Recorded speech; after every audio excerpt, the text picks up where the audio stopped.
Iki apa? Nanti keliru ya diganti lagi, keliru diganti lagi gitu. Jadi akhirnya Punokawan itu human kalau bawah ini gampang diganti mesin, Pak. Gampang diganti mesin ini. Productivity improvement serahkan AI saja. Nah, jadi Punokawan kemudian diurut-urutkan adanya cuma di Indonesia, bukan di India gitu, Pak ya. Pak Tony, tolong naik sebentar, bantu saya, Pak.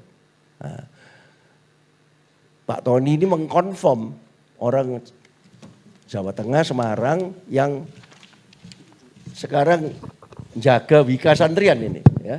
Jadi tempatnya pelatihan untuk leadership center untuk seluruh BUMN diresmikan oleh Pak Menteri BUMN. Ya, ini dulu Direktur SDM Wika. Leadership bukan pelatihan manajer, bukan Pak ya. Nah itu jadi ngobrol-ngobrol cocok, makanya tak undang sini. Supaya saya diperkuat ini teorinya ini. Teorinya Siel sama PIPM ini diperkuat. Jadi bahwa saya bilang sama Pak Tony, tolong saya dibantu, didukung bahwa PIPM itu tidak cukup. Jadi sekarang MBKM itu 8 semester jadi 5+3 itu kan cocok sebetulnya. 5 itu yang di bawah, 3 itu yang di atas. Sebetulnya gitu kalau saya mengartikannya loh. Saya mengartikannya gitu. Nah perpustakaan ini Pak, ini untuk yang di atas Pak. Jangan jadi perpustakaan untuk referensi-referensi yang di bawah. Ya referensi tidak apa-apa Pak. Iya toh Pak, referensi. Tapi paculah anak-anak muda yang di sini supaya lebih bersial. Karena sial itu bahasa Perancisnya kebetulan langit Pak. Atau heaven. Saya baru tahu saja itu. Kok pas gitu loh ya. Sampai di Jenewa, loh iya. Katanya diplomat-diplomat kita itu bahasa Perancisnya memang pas. Heaven or sky gitu Pak. Nah sekarang Pak Tony, ini memang gimana? Betul ini creativity, innovation, entrepreneurship, leadership atau keliru? Terima kasih Pak Irman. Yang saya hormati pimpinan Perpustakaan Nasional, Bapak Ibu sekalian. Selamat sore dan salam sejahtera untuk kita semua. Terima kasih Pak. Kita rasanya dipertemukan oleh Punokawan Pak. Setelah aku sampai mau bikin Punokawan Club. Setelah 16 tahun. Kumpulkan itu Pak Bagio itu pasti mau itu. Ya. Punokawan Club nanti kita kumpulkan karena kita mesti memacu semangat Punokawan. Tapi betul ya Punokawan dari Indonesia kalau ini dari India. Iya Pak, betul bahwa Punokawan itu kalau dilihat kesejarahannya itu bisa kita lihat di Candi Dieng Pak. Itu ada namanya Candi Semar. Itu abad ke-8. Apa Pak? Abad ke-8. Abad ke-8. Dieng ya? Dieng.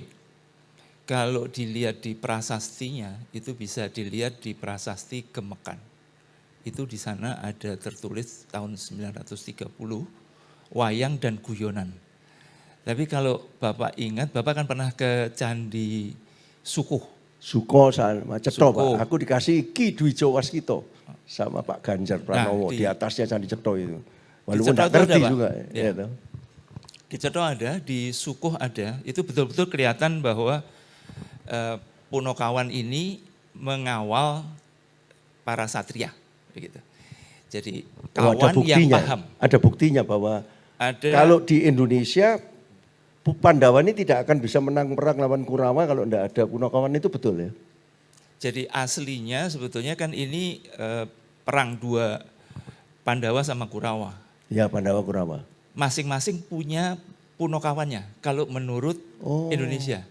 Jadi di bagian Kurawa juga punya? Punya. Oh, baru tahu aku. Togok sama Bilung.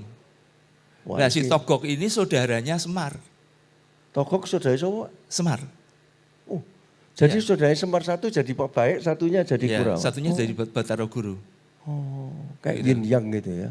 Nah kebetulan kalau Punokawan ini ya di kami itu menjadi bagian denah bangunannya Giri Wijaya. Jadi Pak Hermawan dan teman-teman kami undang ke sana, itu sudah menjadi bagian bangunan dan memang betul si Punokawan ini mendampingi. Jadi posisinya itu begini. Mendampingi si Pandawa? Mendampingi Pak, ya. Kadangkala dia di depan yang namanya Among. Kadangkala dia mengasuh namanya Momong. Kalau seperti kucing itu ngemong. Jadi momong, among, gemong. Itulah 3 hal yang diucapkan Ki Ngerti Hajar aku nih, Dewantoro. among. 100 tahun yang lalu kita sudah punya Pak sistem among ini. Tapi kalau dilihat literasinya dan di candinya itu 1000 tahun. Sudah ada di Indonesia. Itu yang kayak gitu-gitu tuh kira-kira ada itu dokumen Pusaka Nasional ini. Di sini Pak. Ya pasti ada. Nah, ini Pak. Jadi, Pasti ada Pak. Tapi kalau yang yang relief di candi nggak ada Pak. Yang kita lihat di Candi Cetro ya di sana. Di Candi Sukuh ya di sana. Begitu. Tapi bahwa Bapak dulu waktu mendampingi kami, itu Bapak posisinya sebagai Punokawan sebetulnya, begitu. Waktu mendampingi apa Pak? Waktu Wika mau IPO. Oh Wika mau Ya. IPO dulu aku bantu Wika. Iya. Konsultan 33 tahun ya. 16 tahun yang lalu. Iya 16 tahun Iya, yang lalu. Itu Punokawan itu ya? Bapak sebagai Punokawan sama Pak Jeki. Kenapa kok Punokawan Pak? Aku tuh. DJ ya Pak ya. Memperkenalnya gitu. Jadi aku ingat banget Pak. Kenapa? 16 tahun. Apakah karena orang Wika itu semuanya Pandawa waktu Karena itu? Bapak kan dulu kan banyak bertanya juga. Kan bukan ngajari. Betul nggak Pak? Oh. STP-nya itu loh Pak. Itu kan kadang-kala bukan Bapak ngajari tapi Bapak juga bertanya. Sebetulnya apa yang kamu inginkan. Jadi si Punokawan ini kawan yang paham itu sebenarnya sakti sekali. Jadi si Semar ini Pak nggak ada duanya nih Pak. Ini senjatanya nggak ada duanya si Semar ini. Kalau dia marah Pak itu bisa menelan Yudhistira. Bisa menelan ini siapa Krishna. Bisa menelan Baladewa Pak. Ditelan, diuntal habis. Aku Mbak Jeki gak ngerti. Itu hebatnya pujangga kita Pak Makanya ya. saya undang sini untuk supaya terjadi pengayaan ini pada waktu diskusi. Ini mestinya kan klub buku ini yang tidak menduga tempatnya besar kayak gini. Jadi biasanya tempatnya kecil lebih serius. Yang penggemar-penggemar buku bahasa Inggris memang karena Periplus gitu. Tiap bulan ada gitu loh Pak. Ya, Nah, ini sekarang kalau dipakai ini. detail di masing-masing Pak ya, di masing-masing. Ya, tadi- Bapaknya kan ini Pak. Ya. Ini Semar, ya. Terus? Semar, terus dia minta temen bayangannya itu sebetulnya Bagong. Nah ini kesatria yang 2 ini. Intinya begitu. Mereka semua itu sakti semua, udah. Pasti Sakti lebih semua. sakti. Sakti semua gitu. Terutama yang Semar gitu. Jadi yang ini Pak, Bagong creativity ini relevan. Karena Bagong itu sekarang ini Pak, kira-kira 2 tahun terakhir ini oleh Ki Seno Nugroho itu diangkat menjadi satu ikonnya dia. Dan si Bagong ini sudah tidak pakai model seperti ini Pak. Pakainya training spak merah. Oh. Ya, Bapak Ibu kalau yang tahu pasti tahu Pak. Itu lucunya nggak karuan Pak, tapi dia menyuarakan suara rakyat, mengkritisi pemimpin. Memang kreatif ya, Pak? Kreatif dia, kreatif gitu. Kalau yang Petro itu dia kan badannya semuanya panjang tinggi gitu, ya kayak Bapak gini, Bapak tinggi. Ya, itu dia disebutnya kantong bolong Pak, legowo, kuncungnya itu panjang kan, jadi itu visioner. Oh. Hal-hal yang kreatif menjadi inovatif. Begitu. Itu Petro. Kalau yang Gareng itu dia punya 3 cacat. Cacat kaki, Oh, Gareng itu cacat kaki. waspada, hati-hati kalau melangkah. Tangannya cekre. Bapak jangan ambil milik orang lain yang bukan hak Bapak. Seperti itu. Oh, jangan mengambil bukan haknya. Ya. Oh. Jadi kalau jadi entrepreneur itu begitu. Hak saya, hak Anda. Seperti itu. Yang satu lagi adalah matanya juling, Pak. Aku kalau tahu angel gini wis gak pakai Punokawan aku ya kan. Matanya kero, Pak. Matanya kero. Jadi di dalam kita melakukan tindakan sebagai pemimpin itu bagaimana dia kalau itu risk management gitu Pak. Nah itu seperti itu. Dan kalau si Semar ya pasti semuanya sudah, leader semuanya. itu Pak ya. Semacam begitu Pak. Nah kalau Ya. Pandawa memang kebalikannya semua. Jadi Pandawa dan Kurawa itu kalau Bapak tahu ini ada bukunya Mahabharata dari sudut pandang Pandawa. Tapi sekarang saya sudah membaca buku Mahakurawa dari sudut pandang Kurawa. Oh bukan Mahabharata. Jadi yang culas itu Pandawa Pak. Sehingga kita maksudnya gini Pak, para pujangga itu maksudnya supaya kita itu jangan gampang gini Pak, jangan gampang ngadili Pak. Jadi kalau kita nunjuk sana 3 jari itu nunjuk diri sendiri, mawas diri, seperti gitu. Mahakurawa. Makanya dia si Kurawa di Amok sama si Togok sama Bilung, begitu. Padahal itu saudara.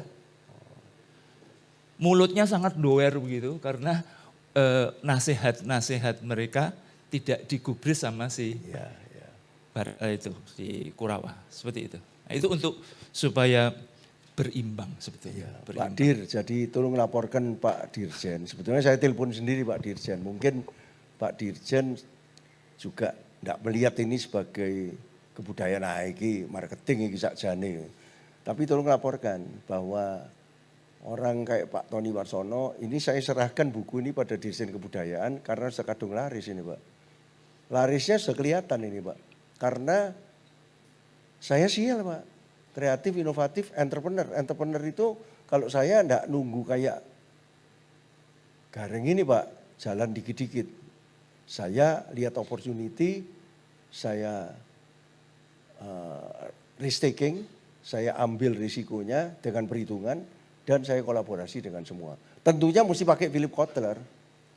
Tapi 25 tahun kan saya content originatornya terus. Karena saking percayanya dia, ya apapun saya ajukan ya oke. Dan buku ini nanti berlanjut terus 2 tahun lagi. Ini sekarang sudah mau menyerahkan chapter untuk buku kedua. Dan buku ketiga nanti jadi balance scorecard.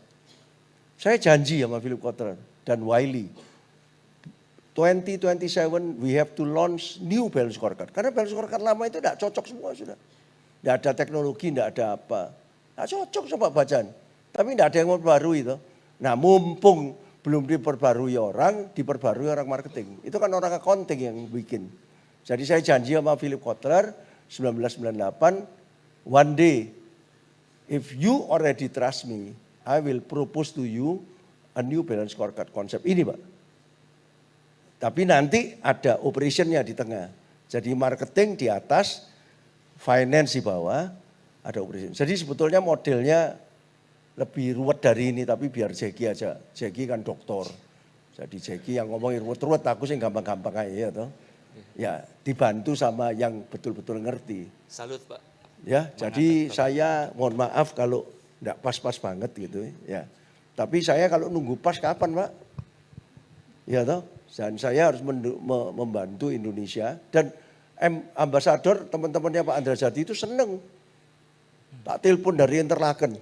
Waktu kita meluncurkan Eger.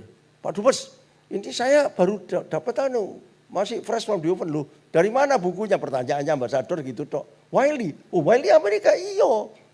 Loh ada di appendix. Jadi kalau baca jangan chapter 1 sampai chapter berikutnya. Appendix langsung itu ada. Indonesia. Nama Indonesia pertama kali keluar. Kan itu aja Pak, diplomasi kebudayaan. Bahwa Indonesia itu tetap netral. Karena keseimbangan tuh ini. Balance, namanya balance scorecard Pak. Mesin dan human itu mesti seimbangkan. Mesin jangan ditolak, human akan mengendalikan mesin. Begitu juga keburukan dan kebaikan Pak ya. Nah itu. Betul. Amin. Mahakurawa itu. Kalau orang Bali itu kan putih hitam, baloknya itu jadi ada dewa baik, dewa poleng. Kok itu memang kain poleng itu Pak. If you don't experience the bad thing katanya, you will not respect the good thing katanya gitu, enggak tahu. Ya itu dulu Pak Tony, nanti kalau ada yang butuh Bapak lagi menjawab, tolong dijawab karena ini sebetulnya pusat literasi nasional. Terima kasih Pak Tony. Selamat ya Pak.